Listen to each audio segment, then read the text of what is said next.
기도드리겠습니다.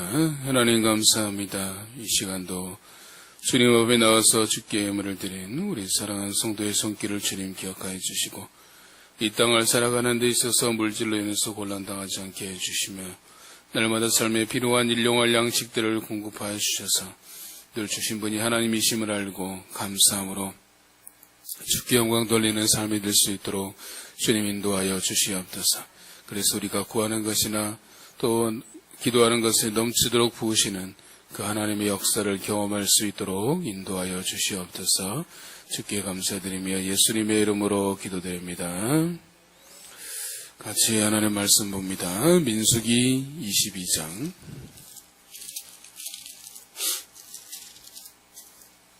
민수기 22장 1절에서 6절까지만 보겠습니다.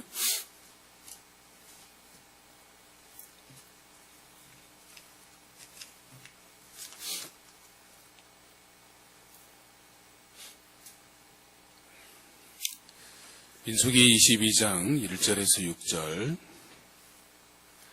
찾으셨으면 우리 한 절씩 교독하도록 하겠습니다. 제가 먼저 읽습니다. 이스라엘 자손이 또 길을 떠나 모압 평지에 진을 쳤으니 요단 건너편 곧 여리고 맞은편이더라.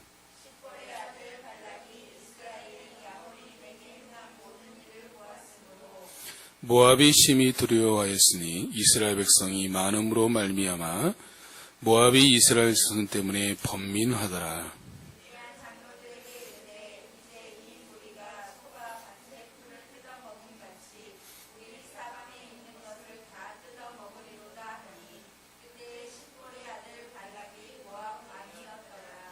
그가 사신을 부올의 아들 발람의 고향인 강가 부돌에 보내어 발람을 부르게 하여 이르되 보라 한 민족이 애굽에서 나왔는데 그들이 지면에 덮어서 우리 맞은편에 거주하였고 같이 읽습니다. 우리보다 강하니 청하건대 와서 나를 위하여 이 백성을 저주하라. 내가 혹 그들을 쳐서 이겨 이 땅에서 몰아내리라. 그대가 복을 비는 자는 복을 받고 저주하는 자는 저주를 받을 줄을 내가 알미니라. 아멘.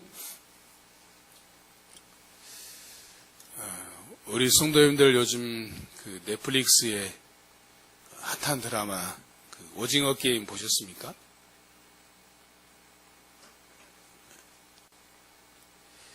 저도 보지는 않았지만 검색을 해보니까 줄거리가 아주 간단해요. 빚에 허덕이는 수많은 많은 사람들이 상금 456억 원을 넣고 벌이는 생존 게임 이야기입니다. 그래서 총 9부작으로 되어 있는 우리나라에서 만든 드라마인데 전 세계 65개국에 수출됐다고 말합니다. 그래서 엄청난 인기를 지금 누리고 있다고 합니다. 자, 하도 요즘 뜨고 있는 드라마다 보니까 한 대중예술 전문가가 대중문화 전문가가 이에 대해서 분석을 한 이야기를 들었는데 뭐라고 했냐면 바로 요즘 우리나라 코드가 데드게임, 공포라는 코드를 가지고 있다라는 겁니다. 그래서 여러분 TV 프로그램 보면 어떤 장르가 제일 많습니까? 서바이벌이 많죠. 뭐 어떤 음악 프로그램 해도 서바이벌을 해야 재미가 있고 또 영화도 주로 어떤 게 인기 있습니까? 좀비물, 또 공포 이런 게 요즘 핫하다고 이야기를 합니다. 그러면서 뭐라고 말하냐면 사람들이 요즘 그것을 가까이 하는 이유는 뭐냐면 지금 내 주변의 상황에 있는 것들이 나와 가까이 있는 것들이 곧 나를 해칠 수 있다라는 위협, 공포를 사람들이 느끼고 있다라는 거죠. 그러면서 이러한 것들이 유행하다는 것은 무엇을 말하냐면 요즘 사회 분위기가 안 좋다, 나쁘다라는 것을 보여주는 단적인 예다라고 말하고 있습니다. 우리가 살다 보면 여러 가지 많은 감정들 중에 두려움이라는 감정이 찾아올 때가 있죠. 두려움이라는 것을 사전의 정의를 찾아보면 아주 간단해요. 그냥 두려운 느낌이라고 되어 있습니다. 근데 유의어로 비슷한 의미로 쓰는 게 어떤 공포, 근심, 무서움이라고 되어 있습니다. 두려움을 느낀다라는 것은 삶에 근심이 많다, 무섭다, 힘들다, 괴롭다라는 것을 보여준다라는 것이죠. 그래서 우리나라 지금 코드가 공포, 이러한 것에 유행을 하고 있다라는 것은 무엇을 말하는 것입니까? 사람들의 삶이 힘들다, 괴롭다라는 것을 보여주고 있다라는 거죠. 그래서 요즘 사람들, 우리나라 사람들은 삶이 참 살기 퍽퍽하다라고 느끼고 있다라는 것을 보여준다라고 말할 수 있습니다. 이번 주에 우리가 살펴볼 본문은, 읽을 본문은 간단하다라고 볼 수 있습니다. 먼저 민수기 22장부터 24장까지가 같은 내용인데, 바로 모압 왕 발락이 술사 발람을 초대해서 이스라엘 백성들을 나를 위해서 저주해 달라라고 요청하고 내용이고, 이에 응해서 발람이 와서 3번에 걸쳐서 이스라엘 백성들을 저주하는, 그런데 저주하려고 했지만 저주 대신 하나님의 간섭하심으로 인해서 축복하는 내용이 기록되어 있습니다. 그리고 민수기 25장에서는 이스라엘 백성이 시딤이라는 곳에 이르렀을 때 일어난 일인데, 이스라엘 사람들이 모압 여자들과 함께 음행하여서 하나님의 진노를 사서 죽임을 당한 사건을 기록하고 있는데, 이 시딤 사건의 배후에 누가 있느냐? 오늘 본문에서 나오는 발람이 그 뒤에 있습니다. 즉 발람이 꾀를 내어서 그렇게 한 것입니다. 오늘 우리가 보고자 하는 것은 이 발락이 발람을 초청하는 장면을 통해서 보는데, 발락이 발람을 초대하면서 이스라엘 백성들을 저주해 달라라고 말하죠. 그런데 우리가 아는 것처럼 하나님의 간섭하심으로 인해서 발람이 이스라엘을 저주하려고 했지만 저주 대신에 축복을 하는 내용으로 바뀌게 됩니다. 이것이 이제 민수기 22장부터 24장이고, 또 오늘 우리가 살펴보고자 하는 말씀의 전체적인 내용인데, 오늘 본문의 말씀을 보다가 눈에 들어온 본문이 3절입니다. 3절에 보면 뭐라고 했냐면, 모압이 심히 두려워하였으니 이스라엘 백성이 많음으로 말미암아 모압이 이스라엘 자손 때문에 번민하였더라라고 말하고 있습니다. 모압 왕 발락이 이스라엘 백성들로 인하여서 심히 두려워하였고, 그로 인해서 번민하게 되었다라고 말하고 있습니다. 즉 여기서 이 구절이 눈에 들어오게 된 거죠. 우리도 살다 보면 이렇게 두려움이라는 감정, 번민이라는 감정이 밀려들 때가 있습니다. 우리의 삶에 근심과 염려가 찾아올 때, 또 감당하기 힘든 삶의 어려움과 두려움이 밀려올 때 우리가 어떻게 해야 되는지를 오늘 본문을 통해서 우리가 생각해보고 적용하고자 하는 것입니다. 먼저 첫 번째로 생각해 볼 것은 바로 왜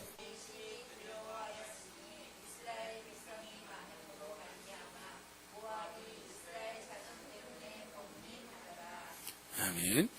모압 왕 발락이 이스라엘 백성들을 보자 그 마음속에 두려워하는 마음, 번민이 생겼음을 말하고 있죠. 여기서 번민이라는 단어는 히브리어로 쿠츠라는 단어인데, 공포를 느끼다, 혐오하다, 피곤하다라는 의미를 가지고 있습니다. 그래서 영어로 보면 드레드라고 되어 있는데, 안 좋은 일이 생길 것 같아서 두려워하다, 무엇을 몹시 무서워하다라는 뜻을 가졌다라는 거죠. 즉 그 일이 두려움이 되었다는 건 뭐예요? 자기도 아모리 왕 시온과 똑같은 일을 겪게 될 것에 대한 두려움이 찾아온 겁니다. 그러면 여기서 우리가 첫 번째로 생각해 볼 수 있는 질문이 그겁니다. 그러면 우리의 삶에 두려움이라는 감정은 언제 찾아오는가라는 거죠. 크게 이제 대표적으로 2가지 정도를 생각해 볼 수 있는데, 첫 번째는 내가 처한 환경, 상황들을 바라볼 때 두려움이라는 감정이 찾아오게 됩니다. 여러분, 엘리야 하면 무엇이 생각나십니까? 엘리야 선지자 하면 뭐가 생각나십니까? 엘리야 선지자의 모습이 잘 기록하고 있는 게 열왕기상 18장과 19장인데, 18장과 19장의 엘리야의 모습은 전혀 상반된 모습을 보여줍니다. 열왕기상 18장에서는 바알신과 아세라신 850명과 갈멜산에서 1대 850에 대결하여서 위대한 믿음의 승리를 거둔 사건을 기록하고 있습니다. 그런데 열왕기상 19장에 넘어가면 아합 왕이 아내에 있던 이세벨의 말의 한마디에 그의 마음이 녹아져 내려버리게 되죠. 그래서 시종을 떼어놓고 광야길로 하루쯤 더 들어가서 로뎀나무의 아래서 이제 하나님께 그렇게 기도합니다. 하나님, 이제 내 생명을 취해달라고 탈진하고 두려워하고 지친 모습을 보여주게 되는 거죠. 엘리야가 그러한 모습을 보인 이유에 대해서 열왕기상 19장 3절에 보면 뭐라고 말하고 있냐면, 그가 이 형편을 보고 일어나 자기의 생명을 위하여 도망하였다라고 말하고 있습니다. 즉 자기가 처한 형편, 상황을 바라보자 갑자기 두려운 마음이 밀려온 겁니다. 그래서 광야로 도망을 쳐서 로뎀나무 아래서 이제 나를 죽여달라고 요청을 하고 있는 거죠. 그래서 자기의 형편을 보니까 이제 자기밖에 남아있지 않다라고 생각하게 된 겁니다. 그래서 지치게 되고 두려운 마음이 되고 포기하고 싶은 마음이 찾아오게 된 것이죠. 또 한 사람은 베드로입니다. 베드로는 물 위를 걸어오시는 예수님을 보고 자기도 그렇게 해달라고 요청을 합니다. 예수님이 걸어라라고 하자 베드로는 잠시 물 위를 걷게 됩니다. 그런데 갑자기 부는 바람을 보고 무서운 감정이 들자 바로 물 위에 빠지게 되죠. 베드로가 예수님을 보고 갈 때는 물 위를 걸어갈 수 있었는데 바다에 부는 바람을 보자 갑자기 뭐가 찾아왔습니까? 무서운 마음, 두려운 마음이 찾아오자 바로 바다에 빠져버리게 된 것이죠. 이것이 우리의 모습이고 우리가 처해 있는 상황이다라고 말할 수 있어요. 지금 우리나라도 마찬가지다라고 볼 수 있어요. 요즘 사람들이 제일 힘들어하는 게 뭡니까? 코로나 상황 때문이죠. 그래서 코로나만 보면 답답하고 낙심이 되고 언제 끝나나 싶기도 하고, 벌써 처음에 코로나가 터졌을 때 뉴스에서 했던 이야기가 뭐냐면 6개월이면 끝날 것이다 라고 했어요. 근데 벌써 얼마나 됐습니까? 2년이 됐죠. 그런데도 이제 뭐 쉽지 않는, 물론 지난주에 뉴스를 보니까 미국에서 치료제까지 나왔다는 이야기는 들었어요. 그래서 이제 뭐잖아 이제 나아지겠죠. 그래서 10월 말부터는 이제 정부에서 발표한 게 뭐냐면 확진자가 몇 명이 나왔든 상관없이 이제 일상 회복 운동을 하겠다. 위드 코로나를 하겠다. 그냥 일상으로 돌아가는 운동을 벌치겠다라고 말하는 것을 들었습니다. 그만큼 사람들이 어떤 지금의 처해 있는 상황을 보니까 두렵고 낙심되고, 또 그게 다른 한편에 보면 화가 나고, 그래서 막 자영업자들은 시위하고 이러한 것들 나타나는 것들을 보게 되는 거죠. 두 번째는 언제 두려움이 찾아오냐면 자기 자신을 바라볼 때 찾아옵니다. 자기 자신을 바라본다는 것은 무슨 말이냐면 내 안에 있는 연약함, 한계, 부족함, 이런 것들을 바라보는 거죠. 나는 이것도 못해. 나는 이걸 해결할 능력이 없어. 나는 왜 이 모양이냐. 내 모습은 왜 맨날 이렇게 초라하냐, 부족하냐, 이것도 해결을 못해가지고 허우적대고 있느냐라고 하면서 자꾸 자신의 부족함과 연약함과 한계를 보게 되면 뭐가 찾아오게 됩니까? 두려움이라는 감정이 갑자기 물밀듯이 찾아오게 되는 겁니다. 전에 한번 이야기했듯이 제 소망은 뭐였냐면 하나님 한 분만을 사랑하고 그분과 함께 그분의 아름다움을 바라보면서, 그래서 어떤 성과나 업적이 없어도 그냥 주님만을 위해서 한평생 이렇게 사는 것도 괜찮겠습니다라고 그렇게 고백하고 다짐하는데, 마음 한켠에 어떤 마음이 드냐면 그러면 계속 이렇게 물질적으로 어렵고 가난하게 살아야 되나, 우리 애들은 어떻게 해야 되나, 이런 마음이 든 거죠. 그런데 왜 그런가 하고 생각해 보니까 그게 이제 두려움이라는 감정이라는 것을 알게 된 거죠. 두려움이라는 감정이 예고를 하고 찾아옵니까?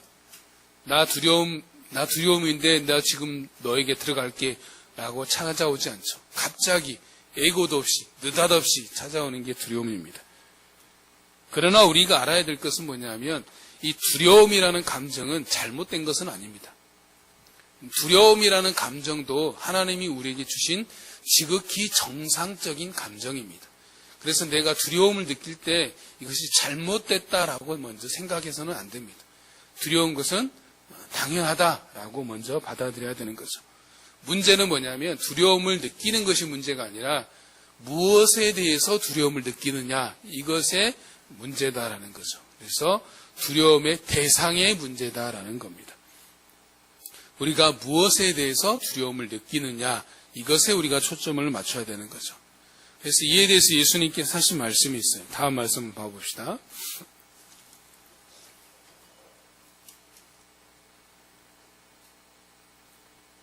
같이 읽읍시다.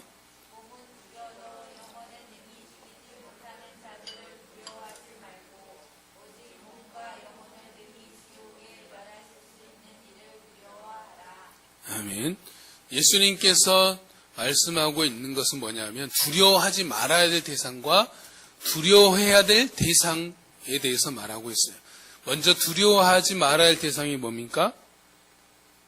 몸은 죽여도 영혼은 득이 중이지 못하는 자들.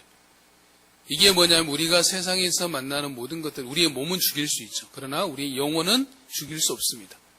그러므로 이러한 것들은 뭐 하지 말라? 두려워하지 말라. 그러나 몸과 영혼을 능히 지옥에 멸할 수 있는 이가 누구입니까? 우리 하나님이죠.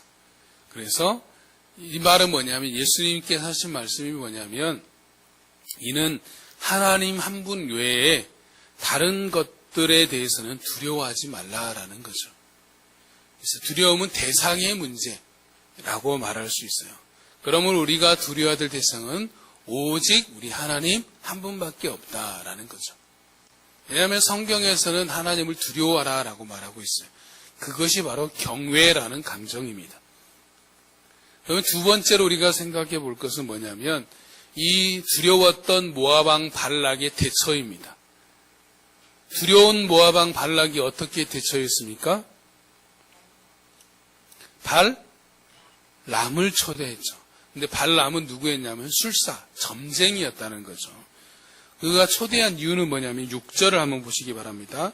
6절을 한번 읽어보시기 바랍니다. 읽습니다. 시작.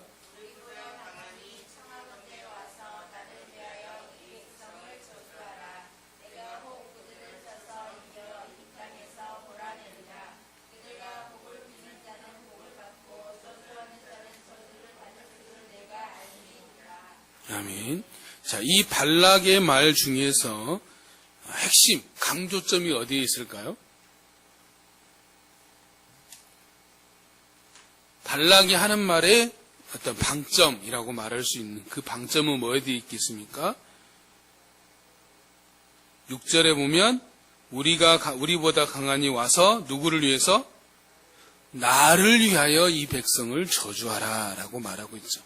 방점은 나를 위하여 이 백성을 저주해 달라라는 겁니다. 자신을 보호하는 것이 먼저임을 보게 되는 거죠. 내가 먼저야 라고 말하는 것이 세상의 원리입니다. 그렇잖아요. 우리가 사는 세상은 내가 먼저다 라고 주장하는 세상입니다. 그것을 잘 보여주는 게 직장 생활이다라고 생각합니다.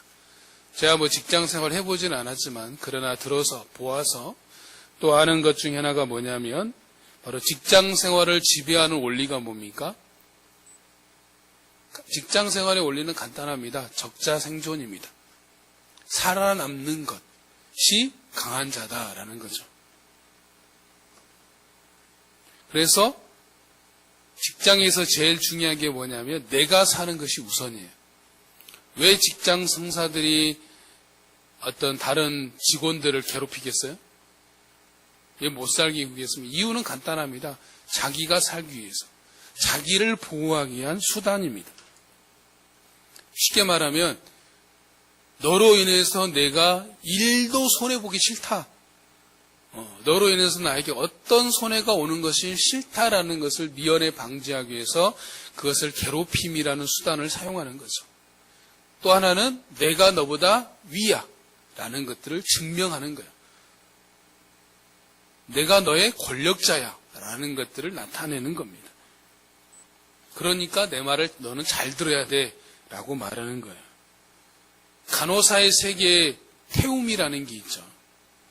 한때 우리나라 뉴스에 많이 나왔잖아요. 태움이라는 말 뜻이 뭐냐면 영혼이 재가 될 때까지 태운다라는 거죠. 그러니까 뭘 말하냐면 영혼까지 탈탈 털어버린다라는 거죠. 그렇게 괴롭힌다라는 겁니다. 선임 간호사가 후배 간호사에게 그렇게 하는 이유가 뭐겠어요? 내 말을 잘 들어라. 나는 말이지만 표면적으로 그렇지만 다르게 말하면 내가 너로 인해서 일도 손해보기 싫다. 해 끼치지 마라. 라는 것들을 나타내는 갑질이다라고 볼 수 있어요. 그래서 중요한 건 뭐예요? 아래 후배를 생각하는 것이 아니라 누구만을 생각하는 겁니까? 나만을 생각하는 거죠. 나의 생존이 먼저인 거죠. 그것이 어떻게 보면 세상의 원리다라고 볼 수 있어요. 제가 군에 있을 때 경험했던 일인데 지금 군에는 많이 달라졌다라고 얘기하지만 제가 이제 군에 갔던 때가 95년도니까 그때 이제 저는 이제 전경이어서 제주도에 해안초소에 있었어요. 분초에 와가지고 총 12명밖에 살질 않습니다. 그래서 12명이서 2년 2개월 동안 지내야 되는. 그때 최고참이 그 아래 이제 사람들을 괴롭히는 것을 즐기는 사람이었어요. 아주 틈만 나면 괴롭혔어요. 그래서 우리가 흔히 이제 군대 용어로 고춧가루 핀다라고 말합니다. 고춧가루가 눈에 들어가 맵잖아요. 그래서 우리가 흔히 그렇게 말하는데 그때 이제 바로 아래에 있던 넘버 2가 그런 말을 했어요. 내가 고참이 되면 잘해줄게 라고 이야기했어요. 좀 차이가 많이 났어요. 한 1년 정도 차이가 났는데 근데 막상 이제 그 사람이 제대하고 그 아래 있던 사람이 최고참이 되자 잘해줬을까요? 오히려 더 심하게 했습니다. 왜 더 심하게 했냐면 자기가 손해나기 싫으니까 자기에게 어떤 해도 끼치면 안 되니까 더 닥달하고 더 괴롭히고 더 흔히 말하는 고춧가루를 피웠다. 더 힘들었다라는 것들을 보게 되는 거죠. 그게 뭐냐면 세상의 원리입니다. 세상은 무엇보다도 자기 자신을 먼저 보호하는 게 원리예요. 옆에 동료를 생각하고 뭐 부하 직원을 생각하고 그건 나중 문제고 그건 내가 여유 있을 때 하는 것이고 기본적으로 사람들의 원리는 내가 먼저 살고자 보는 거죠. 너를 딛고서 내가 살아야 된다라는 게 세상의 철저한 원리인 것들을 보게 되죠. 오늘 본문에서도 발락이 발람을 초대한 이유도 마찬가지예요. 자기가 살기 위해서 한 방법이다라고 볼 수 있습니다. 자, 그렇다면 세상은 그렇다면 우리는 어떻게 해야 되는가? 우리도 똑같이 할 수는 없잖아요. 우리는 그리스도 안에서 우리가 해야 될 원리는 무엇인가라는 거죠. 두려움이 우리의 삶에 찾아왔을 때 그것을 해결할 수 있는 단계가 있습니다. 첫 번째 단계는 뭐냐면 인정해야 됩니다. 두려움이라는 감정에 대해서 회피하는 것이 아니라 그 감정을 인정하는 겁니다. 나 지금 두렵습니다. 나 심히 떨립니다. 나 심히 무섭습니다. 근심이 많습니다. 고달픕니다. 라고 자신의 감정을 솔직하게 인정하는 겁니다. 그것을 잘했던 인물이 누구냐면 다윗입니다. 시편을 보시면 다윗은 솔직하게 자신의 감정을 토로합니다. 하나님 나 두렵습니다. 하나님 나 심히 떨립니다. 내 마음이 수척되어 있습니다. 내 마음이 여름 가문에 가뭄 같습니다. 라고 자신의 감정에 대해서 그대로 인정하고 받아들이는 것들을 보게 됩니다. 그럼 그 다음 단계가 뭐냐? 인정했으면 바로 받아들여야 되는 거죠. 이 두려운 감정이 다른 사람의 감정이 아니라 나의 감정으로 받아들이는 거죠. 부인하고 거부하고 떨쳐내버리고 이러는 것이 아니라 그대로 수용하고 받아들이고 용납하는 겁니다. 그래, 지금 나 두렵다. 그래, 나 지금 무섭다. 그래, 나 지금 떨린다. 근심이 많다. 라고 그대로 받아들이고 나아가는 거죠. 그리고 이제 마지막으로 하는 게 그 감정을 이겨나가는 거죠. 두려움을 이기는 길은 우리가 처음 이야기했던 것처럼 마땅히 두려워해야 할 대상만을 두려워하는 겁니다. 대상을 올바르게 인식하고 바라보는 것이 필요합니다. 우리의 삶의 많은 문제는 바라봐야 될 대상을 제대로 바라보지 않음으로 인해서 발생하는 문제들이 많다라는 거죠. 내가 하나님만을 바라봐야 되는데 그렇지 않고 자꾸 형편을 바라보고 상황을 바라보고 사람을 바라봄으로 인해서 다가오는 어려움들도 꽤 있다라는 것을 우리가 알게 되는 거죠. 우리가 바라봐야 될 것을 제대로 바라보지 못하면 나타나는 현상이 뭡니까? 자신의 감정에 휘둘리게 된다라는 거죠. 그러므로 우리가 바라봐야 될 대상은 우리가 처해 있는 상황이나 내 자신의 한계나 연약함이 아니라 바로 오직 우리 하나님만 바라보고 두려워해야 된다라는 거죠. 하나님을 바라보는 것이 우리 안에 있는 두려움을 이기는 길입니다. 그러면 여기서 우리가 좀 더 나가서 하나님을 바라본다라는 것이 무엇인가라는 거죠. 크게 두 가지를 여러분 기억했으면 좋겠습니다. 하나님을 바라본다라는 것은 첫 번째는 하나님이 누구이신지를 아는 겁니다. 그런 말이 있지 않습니까? 아는 만큼 보이고 아는 만큼 믿는다라는 말이 있습니다. 신앙생활도 역시 마찬가지입니다. 여러분, 하나님을 아는 만큼 하나님이 보이는 것이고 하나님을 아는 만큼 하나님을 믿는 것입니다. 다음 말씀 봐봅시다.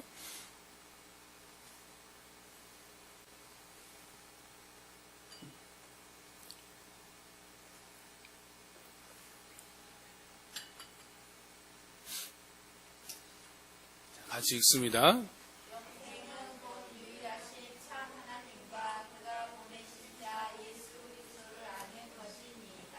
아멘. 영생이 뭐라고 했습니까? 영생은 유일하신 참 하나님과 그가 보내신 자 예수 그리스도를 뭐하는 것이다?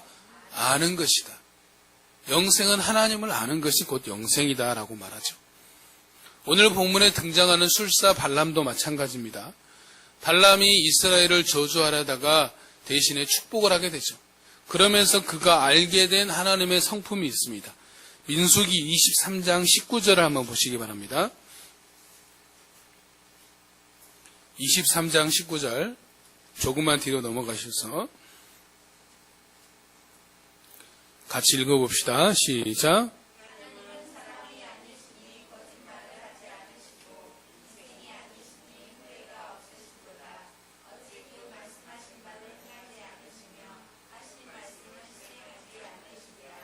아멘. 요약하면 뭡니까? 하나님은 뭐 하시 않는 분이시다?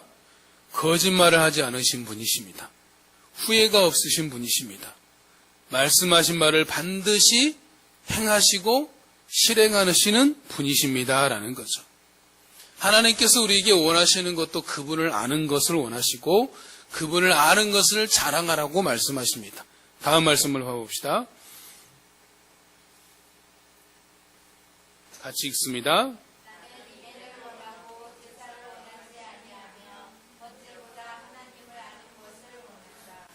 아멘. 하나님께서 원하시는 것은 하나님을 아는 것을 원한다라고 말하고 있죠. 그리고 또한 무엇을 자랑하라고 말씀하고 있냐면 다음 말씀 봐봅니다. 같이 읽습니다. 자랑하는 자는 이것으로 자랑할지니 곧 명철하여 나를 아는 것과 나 여호와는 사랑과 정의와 공의를 땅에 행하는 자인 줄 깨닫는 것이라. 나는 이 일을 기뻐하노라. 여호와의 말씀이니라. 아멘. 하나님을 아는 것을 자랑하라라고 말하고 있어요. 그러면 하나님을 안다라는 게 뭘까요? 하나님을 안다. 안다라는 말이 히브리어로 야다라는 말입니다. 이 단어를 꼭 기억하시기 바랍니다. 야다. 어렵지 않잖아요. 야다라는 것은 무슨 말이냐면 이 지식적으로 머리로 아는 지식을 말하는 것이 아니라 바로 내가 경험해서 아는 암, 인격적 암을 말합니다. 다르게 말하면 경험된 지식, 적용된 지식이라는 거죠.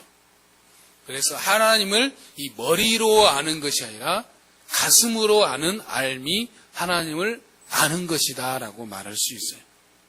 그래서 하나님을 경험할 때 진짜 하나님을 안다라고 말할 수 있는 겁니다. 그러면 우리가 삶에서 경험해야 되는 하나님은 어떤 하나님인가? 성경에는 무수하게 많은 하나님의 성품에 대해서 말씀하고 있지만 간단하게 여러분들이 꼭 알았으면 하는 몇 가지만 말씀드리면, 첫 번째는 우리 하나님은 전능하신 하나님이십니다. 여러분, 성경을 열자마자 제일 먼저 시작되는 말씀이 뭡니까? 창세기 1장 1절이 뭐죠? 태초에 하나님이 천지를 창조하셨느니라. 이 말씀은 설명이 아니에요. 가정도 아니고 선포고 선언입니다. 태초에 하나님이 천지를 창조했다라고 선언하는 겁니다. 선포하는 겁니다. 이거는 뭐를 말하냐면 우리 하나님은 전능하시다. 무에서 유를 창조자가 되시는 창조주 하나님이시다라는 걸 말하죠. 하나님께서 자신을 전능한 하나님이라고 소개한 장면이 있는데, 아브라함이 75세 때 하나님의 부름을 받아서 자기의 고향을 떠나서 하나님이 약속하신 가나안 땅으로 가게 되죠. 그런데 하나님이 약속을 기다리지 못하고 86세 때에 하가를 통하여 누구를 낳습니까? 이스마엘을 낳죠. 그 후에 13년이 지난 이후에 아브라함의 나이 99세 때에 하나님이 아브라함을 찾아와서 뭐라고 말씀하시냐면 창세기 17장 1절에 보면 나는 전능한 하나님이라 너는 내 앞에 행하여 완전하라 라고 말하고 있습니다. 전능하시다라는 게 뭐겠습니까?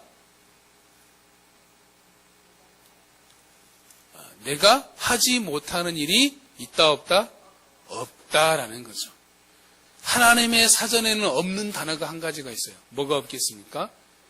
불가능이라는 단어가 존재하지 않습니다.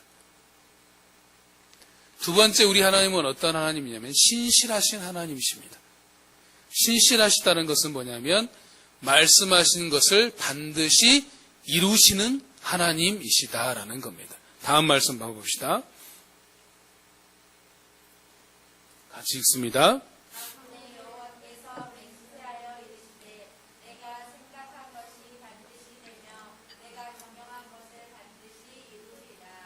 아멘. 뭐라고 말씀합니까? 내가 생각한 것이 반드시 되며 내가 경영한 것을 반드시 이루신다. 하나님께서는 하신 말씀을 반드시 이루시는 신실하신 분이십니다. 그것을 누구를 통해서 증명하셨습니까? 아브라함을 통한 믿음의 조상들을 통해 증명하셨죠. 그래서 아브라함에게 하신 말씀들이 그 다음에 누구에게 전파됩니까? 아브라함의 아들이 누구입니까? 이삭, 그 다음에 야곱, 그 다음에 요셉, 흘러 누구까지 이어야 됩니까? 다윗, 그리고 최종적으로 예수님까지 이루어지는 것. 이것을 언약신약이라고 말합니다. 즉 하나님이 하신 약속의 말씀들을 이루시는 분이시는 신실한 분이신 것들을 보여주죠.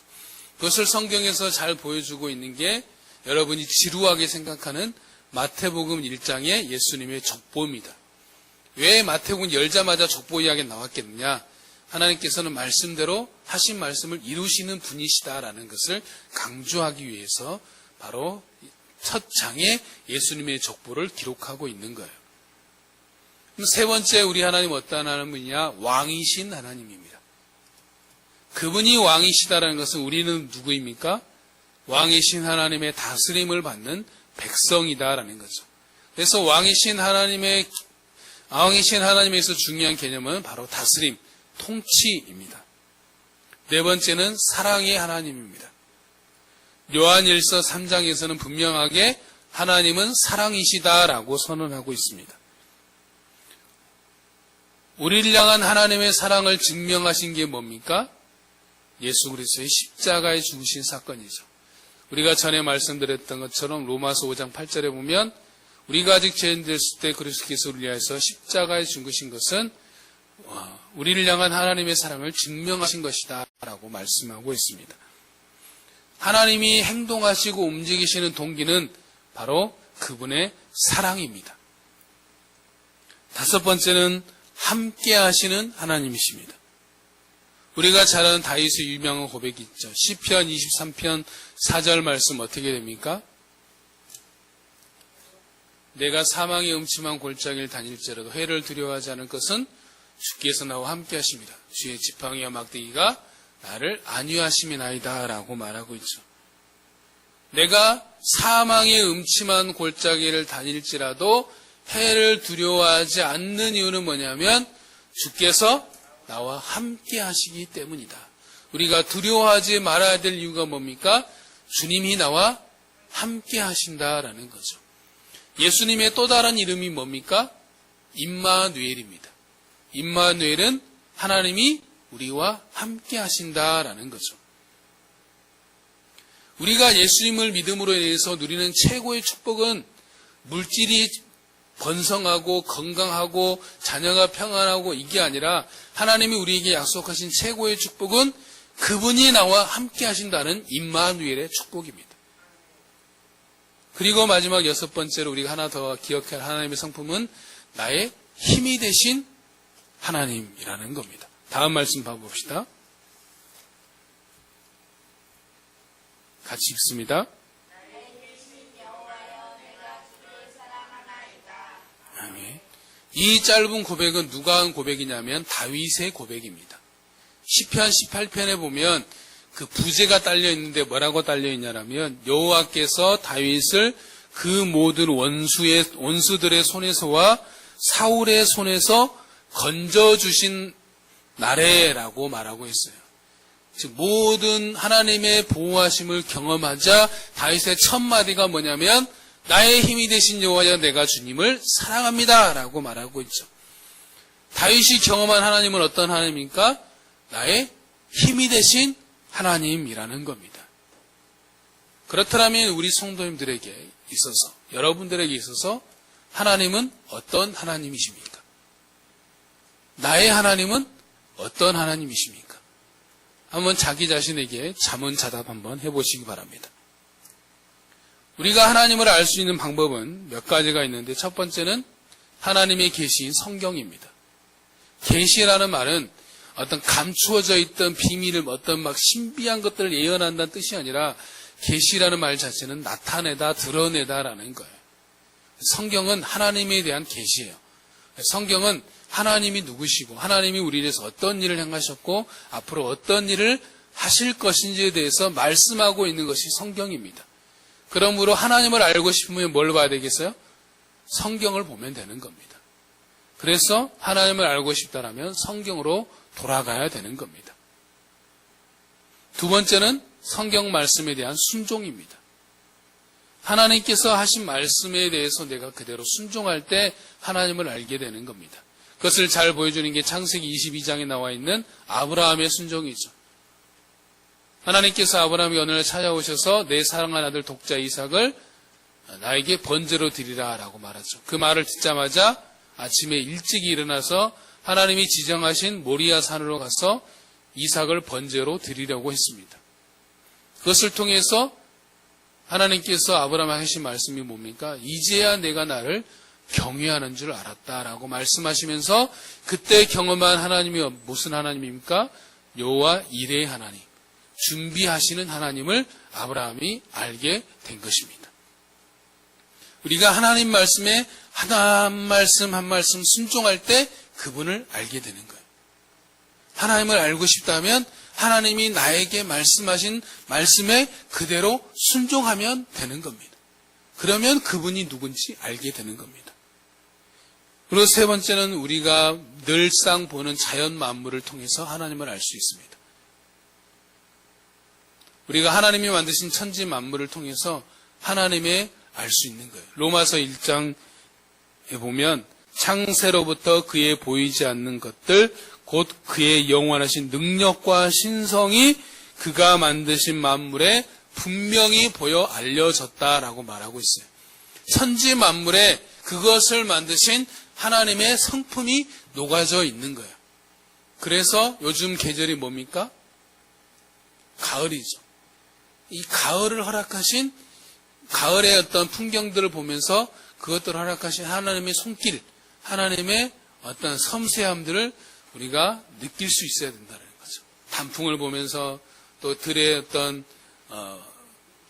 꽃을 보면서 산의 모습들을 보면서 멋지다 아름답다라는 것이 아니라 그것을 만드신 우리가 하나님의 성품들을 우리가 느낄 수 있다라는 거죠.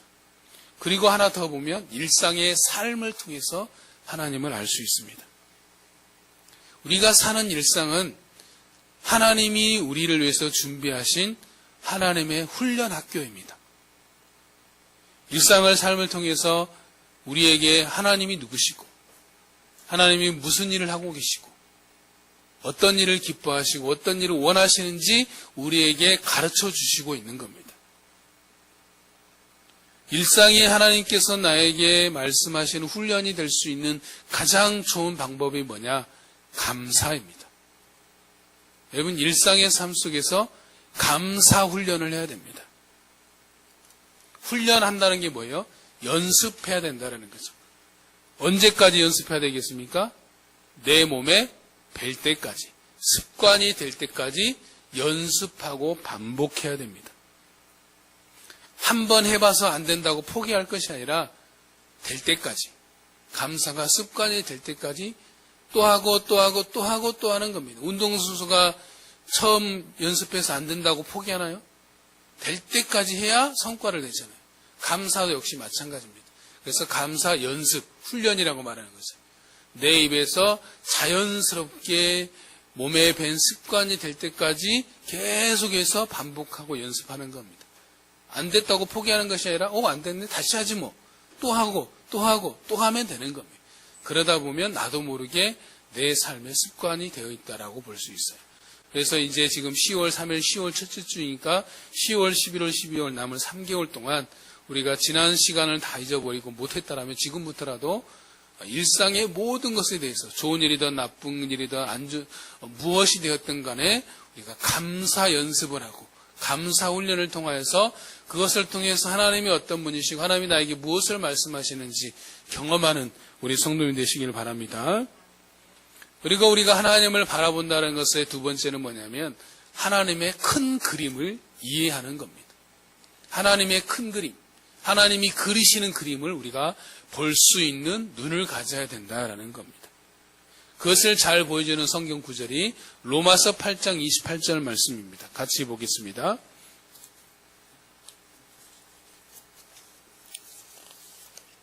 읽습니다.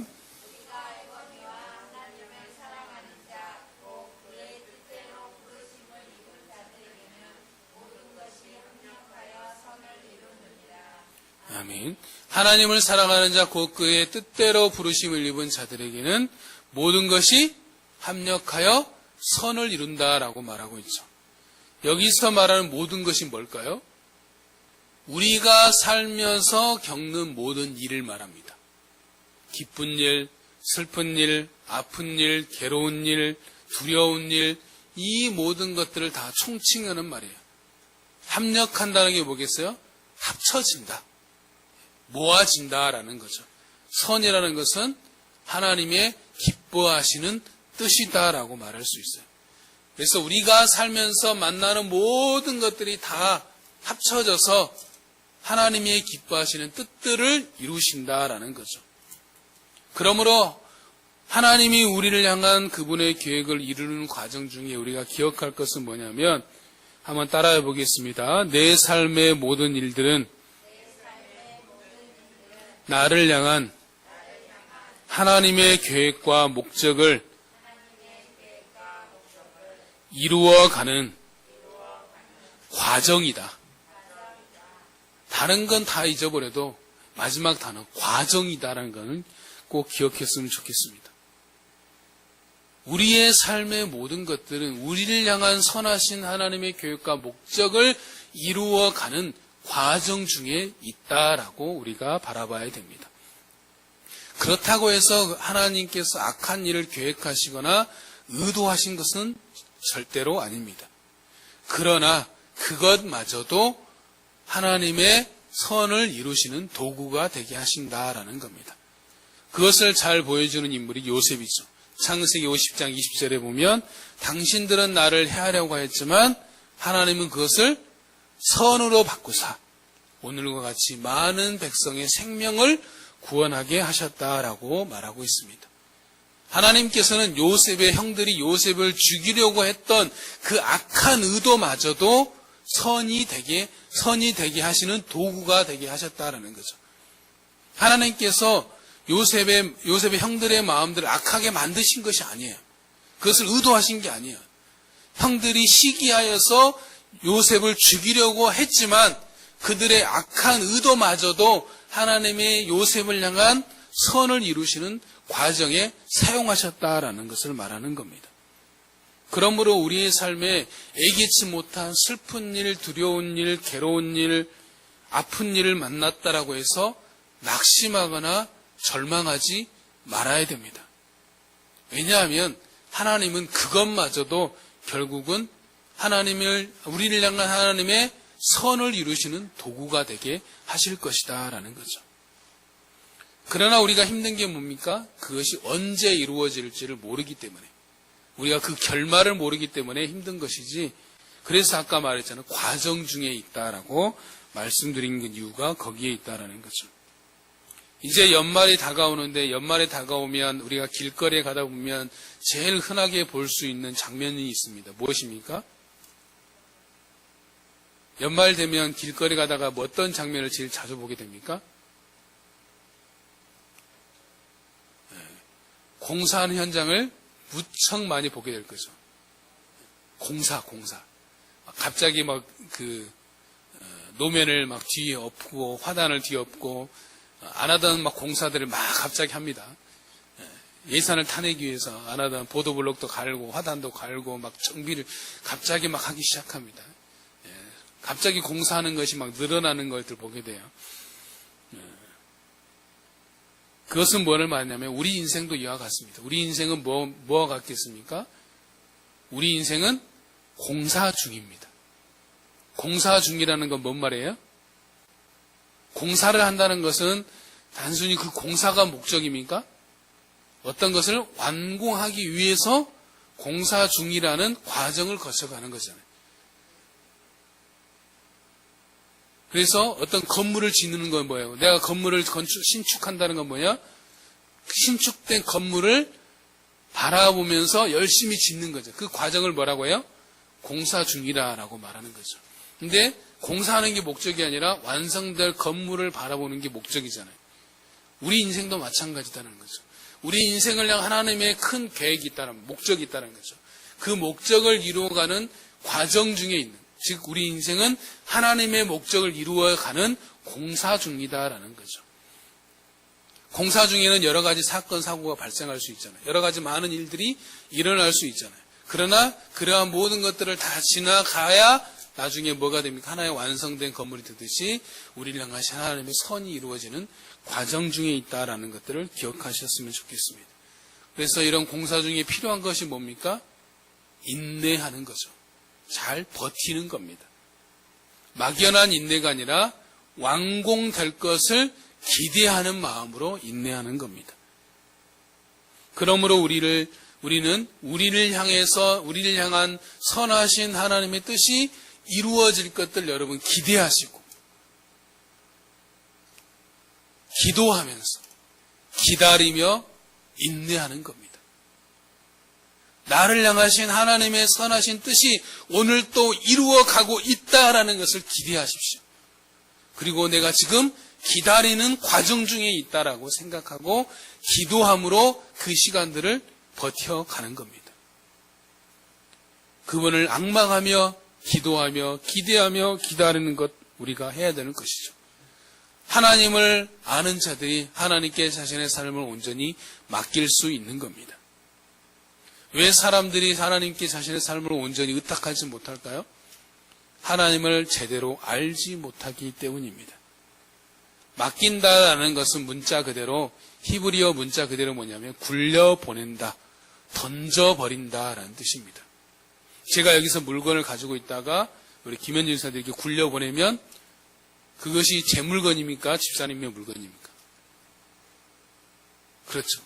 내가 희엘이한테 던져버리면 제 것입니까? 희엘이 것입니까? 희엘이 것이 되는 거죠. 그런데 우리는 어떻게 하고 있습니까? 맡긴다는 게 그와 같은 거거든요. 하나님께 맡긴다고 굴려보내는데 여전히 잘 가나, 잘 도착했는가, 막 그 뒤끝을 쳐다보고 있고, 염려하고 있고 걱정하고 던져버리고 있고 던져버렸는데 깨지지 않았을까, 상하지 않았을까, 무슨 일이 생기지 않았을까, 우리는 막 근심 걱정하고 있다는 거죠. 던져버린 순간, 굴려버리는 순간 그것은 이미 내 소관이 아닌 거죠. 그렇게 온전히 맡길 수 있는 자가 어떤 사람이냐면 하나님을 바로 알면 걱정하지 않고 염려하지 않고 근심하지 않아요. 지금 우리의 인생은 바로 그러한 훈련을 받고 있다라고 생각하시면 돼요.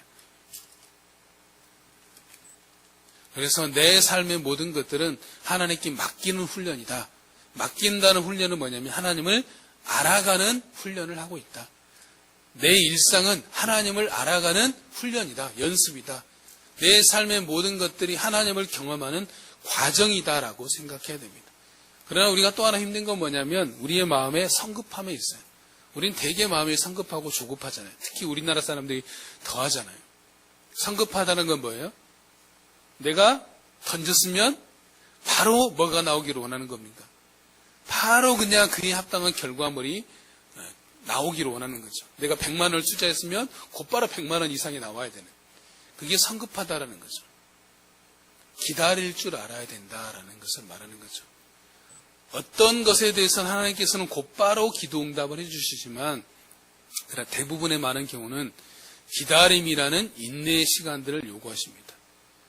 언제 곧바로 하나님께서 잘 응답해 주시냐면 막 하나님을 믿기 시작했을 초신자 때는 기도하자마자 그냥 바로바로 응답해 주시는데 내가 신앙이 깊어지고 연륜이 깊어질수록 점점 무엇을 많이 요구하시냐면 기다려라 라는 시간들을 요구하시는 그 이유가 뭐겠어요? 우리를 훈련시키고 연단시키고 그 기다리는 시간을 통해서 하나님이 누구신지를 알려주시는 것임을 우리가 알게 되는 것이죠.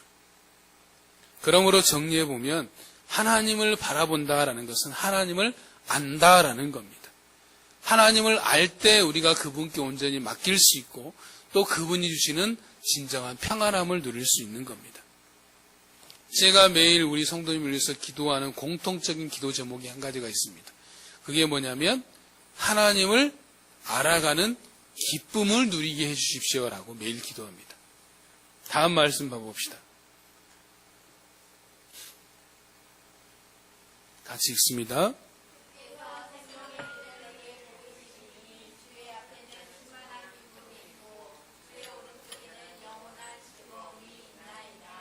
아멘. 여러분 신앙생활을 하나님을 믿는 신앙생활을 즐겁게 하는 길은 하나님을 아는 기쁨을 누리는 겁니다. 내가 하나님을 아는 기쁨이 있다라면 즐겁습니다. 성경을 보는 게 즐겁고 기도하는 게 즐겁고 모든 것이 즐거움이 될 수 있는 거예요. 내가 힘들고 어렵다는 것은 아직 내가 하나님을 아는 기쁨을 누리지 못하고 있다라는 증거일 수 있고 일상은 오늘 하루는 하나님을 알아가는 과정 중에 있다라고들 생각하시면 됩니다. 마지막으로 우리가 하나님을 알 수 있도록 도와주는 것이 있습니다. 다음 말씀 봐봅시다. 같이 읽습니다.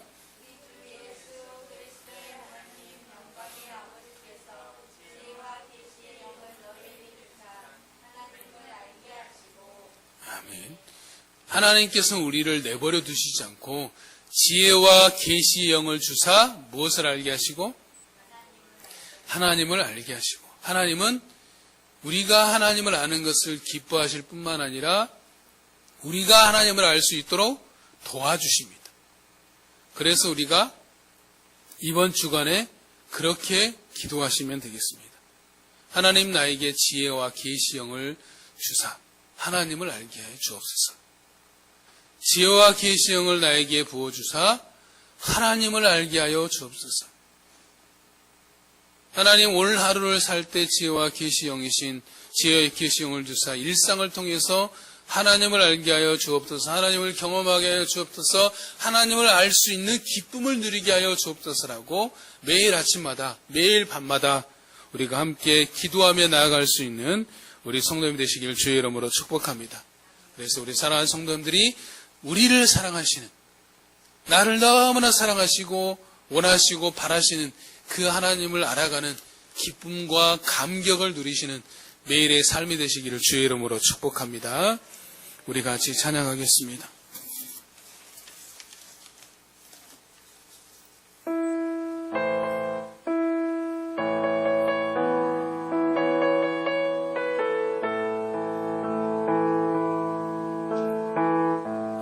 모든 것 아시는 주님, 나의 맘의 연약함 보시고 부족한 그 모습대로 주님 마음에 새겨주시네. 주님께 토로한 마음 하나하나 헤아려 주시니 그 마음 그 아픔들을 주님 손으로 품어주시네. 거친 길을 걸어갈 때도 험한 산이 앞을 막아도 빛대신 주님의 두 손이 나를 붙드네. 주의 마음이 닿는 내 삶에 점인 슬픔을 씻으시는 주님을 찬양 주 이름을 찬양하네. 거친 길을 걸어갈 때도 험한 산이 앞을 막아도 빛대신 주님의 두 손이 나를 붙드네. 주의 마음이 닿는 내 삶에 점인 슬픔을 씻으시는 주님을 찬양 주 이름을 찬양하네. 주님을 찬양 주 이름을 찬양하네. 하나님 감사합니다. 우리의 마음을 아시고 우리의 모든 슬픔과 고통과 우리의 삶의 모든 형편을 아시는 주님, 하나님 그 모든 것을 아시는 우리 주님께서 우리의 삶을 만져주시고 치유하여 주시고 새롭게 하시는 것들을 보게 하여 주시옵소서.